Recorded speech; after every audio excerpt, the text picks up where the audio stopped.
ආයිබෝවන්. ඉතින් තවත් දවසක අපි ඇවිල්ලා දිනවා easy grow වැඩසටහන යටතේ. ඉතින් මේ වගේ වැඩසටහන ඔය කට්ටිය හමුවට ගේන්නේ ලංකාවේ නැති වෙලා තියෙන කුසිකර්මාන්තේ යම් මට්ටමකට ගොඩනගන්න. ඉතින් අපි දන්නවා 2014 ඉඳන් 2025 වෙනකොට මේ ශේෂ්ත්‍රේ ගොඩක් මිනිස්සු අතරින් ඈතට යනවා. ඉතින් අද වෙනකොට මිනිස්සුන්ට උනන්දුවක් ඇති කරලා වගා කරන්න යොමු කරන්න අපේ මේ වැඩසටහන ඔකට දායකත්වයක් වෙයි කියලා අපි හිතනවා. ඉතින් අපේ YouTube channel එක subscribe කරලා නැත්නම් subscribe කරන්නත් කියලා ආරාධනා කරනවා. මේකේ රැඳිලා සිටියොත් ඔය කට්ටියට අද දවසේ ගෙවල් වල ගෙඩි නැති ගහකට කොහොමද ගෙඩි හට ගන්න විදියට නිර්මාණය කරන්නේ, අපි ගහක් හදනකොට තෝරගන්න පසුබිම කොයි වගේද කියන එක යම් කිසි දැනුමක් ඔය කට්ටියට ලබා දෙන්න තමයි අද දවසේ අපි මේ වීඩියෝ එක ගෙනාවේ. ඉතින් පළවෙනියෙන්ම අපි ගන්නම් අපිට දෙලුම් ඒ වගේම අඹ වර්ග වියලි කලාපේ හැදෙන ශාඛා අපි කොහොමද තෙත් කලාපයක රෝපණය කරගන්නේ. ඉතින් මේක සාමාන්‍යයෙන් ගොඩක් අනුරාධපුර පොළොන්නරුවේ ජීවත් වෙන කට්ටියටත් වැදගත් වෙනවා. ඒකට හේතුව තමයි අපි සමාන්තර බිම තෝරගත්තොත් ඔය සමාන්තර බිමේ සාමාන්‍යයෙන් පළවෙනි ස්තරේ අඟල් 6ක තියෙන ස්තරයට අමතරව තියෙනවා ස්තර කොටස් 4ක්. මේ ස්තර කොටස් 4ත් එක්ක අපි තෝරගන්නවා බඩ් ගහ. ඉතින් ගොඩාක් කට්ටිය හිතන්නේ බඩ් කියන්නේ ගහ උස යන්නේ නැති වෙයිනේ. සාමාන්‍යයෙන් අපිට ටක් ගාලා පළදාවක් දෙයිනේ. හැබැයි බඩ් ගහ කියන්නේ ග්‍රහකයයි අනුජයයි සම්බන්ධ වෙච්ච කොටසක් විතරයි. අපිට සිලෙක්ෂන් එකක් විතරයි හම්බෙන්නේ. ඒ කියන්නේ මාධ්‍යයක් විතරයි. මට කර්ත කොළඹ ගහක් ඕන නම් මම මේ මාධ්‍ය සිලෙක්ෂන් කරන්න තමයි මම අංකුරයක් ගන්නෙ. සාමාන්‍යයෙන් අපි ගොඩක් දන්නවා සීඩ්ස් ඒ කියන්නේ ඇට වලින් රෝපණය කරන ශාකයේ අපි බලාපොරොත්තු වෙන නිෂ්පාදනය නැහැ. ඒක වෙනස් වෙනවා දෙමුණු කල්චර් වලට ඒ වැරයිටි යන නිසා. ඉතින් අද වෙනකොට අපිට බඩ් කියන නිෂ්පාදනයක් ගත්තොත් එහෙම අපි සරලව කතා කරොත් එහෙම සාමාන්‍ය මේ වගේ ග්‍රහකයකට අංකුරයක් මෙන්න මේ විදිහට සම්බන්ධ කරලා තියෙනවා මේතන. එතන අතර මේ වගේ මූල පද්ධතියක් ගොඩ නැගිච්ච ග්‍රහකයකුත් තියෙනවා. ඒ ග්‍රහකයේ අනුජය අතර සම්බන්ධතා දෙකක් ඇති වුණත් මෙයාගේ මූල පද්ධතිය අනිවාර්යෙන් වැඩෙනවා. ඒ වැඩෙනකොට මොකද වෙන්නේ? අපි හිතව ගන්නවා සාමාන්‍යයෙන් මෙන්න මේ වගේ අඩි දෙකක් හරි බලක් දාලා තෙත් කලාපේ හිත ගන්න ඔබට සාමාන්‍යයෙන් මෙන්න මේ විදිහට ගහ රෝපණය කරාට පස්සේ මොකද වෙන්නේ? ප්‍රධාන මූල පද්ධතිය තුලින් මෙන්න මේ ශාකයේ මූල පද්ධතිය වර්ධනය කරනවා. එතකොට මේ ගහේ තියෙන විශාලත්වය වැඩි වෙනවා. එතකොට ගහේ අපිට ඵලදාව වෙන්නේ නැහැ, ගහ වර්ධනයක් විතරයි ඇති වෙන්නේ. ඉතින් අපි කොහොමද පැලයක් හිතව ගන්නකොට නිර්දේශ කරපු පසක් සහ නිර්දේශ කරපු ක්‍රමවේදයක් අනුගමනය කරන්නේ කොහොමද කියන එක මම ඔයගොල්ලන්ට පැහැදිලි කරන්නම්. පළවෙනියෙන්ම ගත්තොත් එහෙම සාමාන්‍යයෙන් අපි සමාන්තර බිමක් තියෙන තැනක හෝ මේ වගේ කඳු බෑවුම් තියෙන තැනක අපි සාමාන්‍යයෙන් වේලි කලාපවල හැදෙන ශාක දෙලුම් ඒ වගේම peer වර්ග නොයෙකුත් ශාක වර්ග අපි දන්නවා වේලි කලාප බෙලි වගේ දේවල් අපිට මේ වගේ තෙත් කලාපවල රෝපණය කරන්න අයිඩියා එකක් තියෙන කට්ටියට කොහොමද අපි මේක නිෂ්පාදනය කරගන්නේ කියන එක සම්බන්ධයෙන්. ඉතින් පළවෙනියෙන්ම අපි දෙලුම් පැලයක් තෝරගන්නකොට දෙලුම් පැලේදී අපි සාමාන්‍යයෙන් සමාන්තර බිමක් තියෙනවා නම් මේ සමාන්තර බිමේ අපි දෙලුම් පැලේ කවදාවත් මෙන්න මේ වගේ වලක් නිර්මාණය කරලා හදන්නේ නැහැ. ඒකට හේතුව තමයි මෙයාගේ මූල පද්ධතිය තුළින්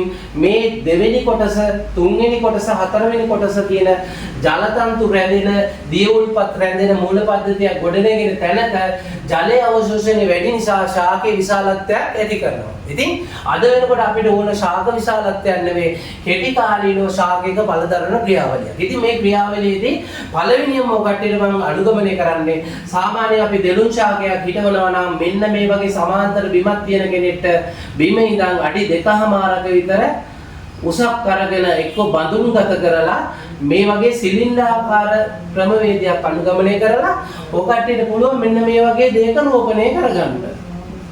එතකොට හිරු එළිය තුලින් මේ තාපාවකාශය තුලින් මෙන්න මේ බඳුන රත් වෙනකොට මේ සමාන්තර බිමේ තියෙන ජල අංශු අවශෝෂණය කරගන්න බැරි වෙනවා ශාකයට.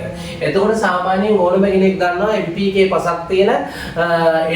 පසක් තියෙන තැන්වල වර්ධනයක් ඇති කරනවා. අනුරාධපුර පොළොන්නරුව පුත්තලම සයිඩ් වල ඩ්‍රයි කලාපයක් තියෙනවා නම් ඒ ඩ්‍රයි කලාපේ මේ පළවෙනි ස්තරේ හැදෙන කැල්සියම් කාබනේට් ටික නිසා මේ ශාකයේ පළ හට ගන්න මේ ශාකේ පටන් ගන්නවා. ඉතින් අද වෙනකොට මෙයා අඩි 2.5 කුඩ කරඳින්නේ මේ අඟල් 6 කියන කැල්සියම් කාබනේට් ප්‍රමාණය සහ සුප්‍රජීවී ක්‍රියාවලිය වෙන පස් ස්තරේ මේ මූල පද්ධතිය වැඩෙනවා. එතකොට මේ මූල පද්ධතිය වැඩෙනකොට අපිට පුළුවන් කෙටි කාලීනව මෙයාගේ harvest එකකට යන්න. ඉතින් අපි ඔය වගේ වියලි කලාපවල හදනවා නම් මෙන්න මේ වගේ සිලින්ඩාකාර විදියට ගත්ත බඳුනක නිෂ්පාදනය කරගත්තොත් අපිට මේ වියලි කලාපවල හැදෙන ශාක නිර්මාණය කරන්න පුළුවන්. සරල උදාහරණයක් ගත්තොත් මේ තුන්වෙනි කොටස් වල තියෙන ජල තන්තු මගින් අවශෝෂණය වැඩි කරනවා, ශාක වර්ධනය වැඩි කරනවා. ඕක නිසා අපිට වෙන්නේ ගස් කොළන් හැදෙනවා, පළ දරන්නේ නැහැ. ඉතින් ඒ අතර අපිට පුළුවන් සාමාන්‍යයෙන් අපි බත් පැලයක් ගන්නවා නම් මේ බත් පැලේ සාමාන්‍යයෙන් බිමට කළු ගල් පෙළියක් මෙන්න මේ විදියට අතුරලා මේ පැලේ මූල පද්ධතිය සිරස් අතට යන විදියට නිර්මාණය කරන්නයි. ඔය සිරස් අතට යන විදිහට නිර්මාණය කරොත් අපිට මේ ශාකයේ කෙටි කාලීනව ඔය අඟල් 6 අඟල් 8 කියන කැල්සියම් කාබනේට් ස්තරේ මේ ශාක වර්ධනය ඇති වෙලා අපිට කෙටි කාලීනව මෙයාගේ harvest එකක් දෙනවා. ඉතින් ඊළඟට මම ඔයාලට පැහැදිලි කරන්නම් මෙන්න මේ වගේ කඳුබෙමි තැනක අපි ජීවත් වෙනවා නම් අපිට මේ ශාකය නිර්මාණය කරන්න පුළුවන් සාමාන්‍යයෙන් මෙන්න මේ වගේ උස තැනක. එතකොට මෙයා ඩ්‍රයි එකක් හදා ගන්නවා, ජලය අවශෝෂණය වෙනමානේ රැඳෙන්නේ මේ කණ්ඩීට වන සෑම ශාකයකම කෙටි කාලීනව ඵලදාව ලබා ගන්න පුළුවන්. ඉතින් අපේ දුර්වලතාවය තමයි අපි භූමිය තෝරනකොට අපි කොහොමද නිවැරදිව භූමියක් තෝරගන්නේ සහ අපේ තියෙන පස ගැන අපි යම්කිසි අවබෝධයක් ගන්න ඕන. සමහර කට්ටිය හිතනවා අපි මොන පොහොර වර්ග දාන්න ඕන, මේ වර්ධන පොහොර එකතු කරන්න. මේ ශ්‍රී ලංකාවේ ජීවත් වෙන ඔබට මේ පසේ තියෙන සංඝටක වලින් ශාකයක් වර්ධනය කරලා හොඳ ඵලදාවක් නිෂ්පාදනය කරගන්න පුළුවන්. ඉතින් මේ ක්‍රියාවලිය අනුගමනය කරන්න ඕන. සාර්ථකව සමාන භූමියක් තියෙනවා නම් අඩි 2.5කට වැඩි උස් විදිහට මෙයාව නිර්මාණය කරගත්තොත් තෙත් කලාපෙත් ඔය පළතුරු නිෂ්පාදනය කරගන්න පුළුවන්. ඉතින් අපි දැන් ඔය කට්ටියට පැහැදිලි කරන්නම්. සාමාන්‍යයෙන් අපේ ගෙදර තියෙනවා මෙන්න මෙච්චර දෙන ලොකු අඹ ගහ. මේ ලොකු අඹ ගහේ ගෙඩි ඇවිල්ලා නැහැ. ඉතින් අපේ අම්මලා තාත්තලා කරන වැඩක් තමයි මේකේ කොළරොඩු වත්තේ තියෙන සේරම මේ ගහට එකතු කරනවා. දැන් මෙයාට මොකද වෙන්නේ? තවත් මේ NPK යගේ වැඩි කරලා මෙයා වර්ධනය වෙනවා, harvest එකට යන්නේ නැහැ. සාමාන්‍යයෙන් අපි ගන්නකොට ඕනම ශාකයක ප්‍රධාන මූල පද්ධතියට අමතරව මූල පද්ධතිය උඩු මට්ටමට මෙන්න මේ විදිහට රැඳෙනකොට තමයි හිරු එළිය තුලින් ජලය අවශෝෂණ ප්‍රමාණය පාලනය කරලා ශාකයකට අවශ්‍ය වෙන කැල්සියම් කාබනේට් ප්‍රමාණය නිෂ්පාදනය කරලා ගහක harvest එකක් හදන්නේ. ඉතින් ඔය කට්ටිය දන්නවද? දන්නේ නැත්නම් දැන් ගෙදරක කුණුරොඩු අතු ගන්නකොට කවදාවත් ගහ මුලකට දාන්නත් එපා. මේ මූල පද්ධතිය හිරු එළියට නිරාවර්තනය වෙන විදිහට සකස් කරලා තියන්න ඕන. ඉතින් ඒ අතරට දැන් කාට හරි ගැටලුවක් තියෙනවා, අයියෝ මගේ අඹ ගහක් තියෙනවා, මගේ අලිපේර ගහක් තියෙනවා, ඔගේ කොහොමද ඵලදාව නැහැ, ඵලදාව වැඩි කරන්නේ. ඉතින් ඔයාලට සරල උදාහරණයක් මම දෙන්නම්. ඔය උදාහරණ තුලින් අපි කැමති ගෙදරක තියෙන ගහක් උනත් harvest එකක් ගන්න. අපි මුලින් ඉඳන් පැලයක් හදනවට වැඩිය ගෙදර තියෙන ගස් මේන්ටේන් කරන එක තමයි අපිට ගොඩක් වැදගත් වෙන්නේ. ඉතින් ඔය කට්ටියටත් මේකේ රැඳිලා ඉන්න කියලා ආරාධනා කරනවා. ඉතින් subscribe කරලා නැත්නම් subscribe කරන්න. එතකොට තමයි මේ දැනුම ඔය කට්ටියට ලබා දීලා ලංකාවේ ශාස්ත්‍රයේ කුසිකර්ම ශාස්ත්‍රයේ මේ රට පුරාම අරගෙන ගිහිල්ලා ලස්සන ස්වයංපෝෂිත රටක් නිර්මාණය කරන්න පුළුවන්. ඉතින් ඔය පාකිස්තාන, ඉන්දියා, ඊශ්‍රායල් වගේ යන කට්ටිය දන්නවා ඇති කොයි වගේ පළතුරු නිෂ්පාදන හදාගෙන ඒ කට්ටිය භුක්ති විඳින ආකාරය. ඉතින් අද අපිට මේ හොඳ පරිසරයක් හම්බෙලා තියෙද්දිත් අපිට ওই විදිහට නිර්මාණය කරගන්න බෑ. ඉතින් ඔය කට්ටියට මම දැන් දැනුවත් කිරීමක් කරන්න ඵලදාව නැති ගහක කොහොමද ඵලදාව ගන්න කියන සම්බන්ධය. ඉතින් පළවෙනියෙන්ම අපේ ගෙදර තියෙනවා මෙන්න මේ වගේ සමාන්තර භූමියක හදපු අඹ ගහ. ඔය අඹ ගහේ ඵල දරන්නේ නැහැ. දැන් මේක වෙලා තියෙන්නේ මේ එක්කෝ මෙතන ලිඳක් තියෙන්න පුළුවන්, ඔය එක්කෝ වෙල්යායක් තියෙන්න පුළුවන්. ඔය මූල පද්ධතිය මේ NPK යගේට සමාන්තර වෙලා ගහ වැඩෙනවා, ඵල දරන්නේ නැහැ. ඉතින් ඔය කට්ටියට මේකේ ශාක වර්ධනය අඩාල කරලා කෙටි කාලීනව ඵලදාව ගන්න ක්‍රියාවලියක් ඇති කරනවා. ඉතින් පළවෙනියම කතා කරොත් මෙයාගේ මේ අඟල් 4ක විතර තියෙන පස් ස්තරය අයින් කරලා මේ උඩ මූල පද්ධතිය හිරුවෙලියට නිරාවර්තනය වෙන විදියට සකස් කරන්න. එතකොට මේකේ හිරුවෙලිය මූල පද්ධතියට වැටෙනකොට මෙයා ඩ්‍රයි වෙනකොට මේ වෙල්යායවල් ඉඳවල් අතර දිය උල් වල ජලය අවශෝෂණය කරන ප්‍රමාණය ශාකය තුළින් අඩු කර ගන්නවා. ඊට පස්සේ මේ ගහ ළඟ ඉඳන් අඩි 2.5කට අඩි 2 මේ වගේ තව් ඉදලා කඩේ ගන්න තියෙනවා අලු උණු. කට්ටිය ඩොලමයිට් කිව්වොත් ඩොලමයිට් වල තියෙන මැග්නීසියම් කාබනේට්, කැල්සියම් කාබනේට් තමයි අවශ්‍ය වෙන්නේ. එතකොට අපි බිත්ති වලට ගන්න පළතුරු නිෂ්පාදන හදාගෙන ඒ කට්ටිය භුක්ති විඳින ආකාරය. ඉතින් අද අපිට මේ හොඳ පරිසරයක් හම්බෙලා දීද්දිත් අපිට ওই විදිහට නිර්මාණය කරගන්න බෑ. ඉතින් ඕක කට්ටියට මම